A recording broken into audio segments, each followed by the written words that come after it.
Imagine a world where crimes were solved purely on intuition and circumstantial evidence with no scientific proof to confirm guilt or innocence. Before forensic science had advanced, many cases relied on witness testimonies and primitive investigation techniques. However, since the early 1900s, forensic science has evolved drastically, just transforming criminal investigations as a whole.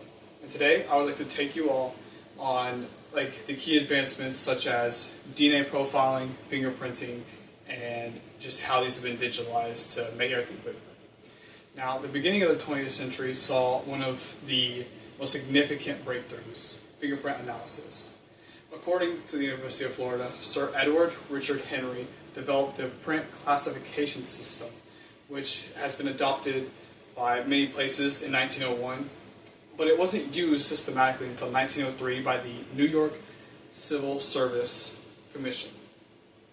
Additionally, the first crime lab was established in 1910 in Edmund Locard's book, Criminal Investigation and Scientific Methods. He describes the first crime lab and releases the Locard exchange principle, which says that every contact leaves a trace.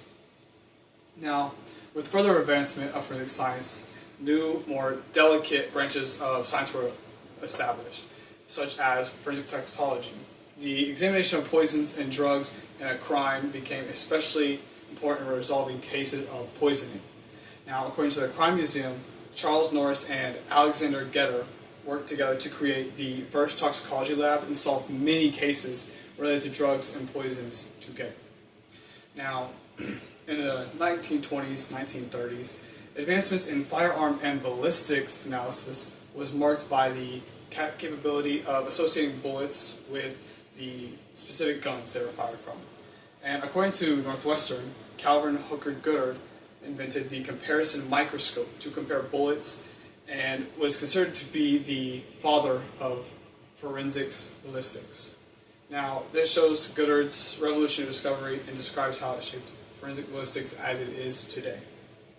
Now, moving on to later in the 30s, blood analysis became very important to the justice process. The University of Florida claims that University for Institute for Legal Medicine and Scientific Criminals in Jena, Germany, developed the luminol as a presumptive blood test. Despite not being used today, similar tests still run when blood is found at a crime scene. Now, cutting all the way to the late 20th century, forensic science underwent a significant change, and it was accompanied by digitalization of society. The invention that changed everything is universally accepted to be British science Sir Alex Jeffrey's DNA fingerprinting. According to the University of Florida, Sir Alex Jeffrey developed the first DNA profiling test that detected patterns in the repeats of an individual's DNA. And, in conclusion, since 1900, forensic science has evolved from simple fingerprint identification to complex DNA profiling and digital investigations. Each advancement has brought us closer to solving crimes with scientific precision, reducing wrongful convictions, and ensuring justice is served. As technology continues to advance, the future of forensic science will undoubtedly bring even more groundbreaking discoveries.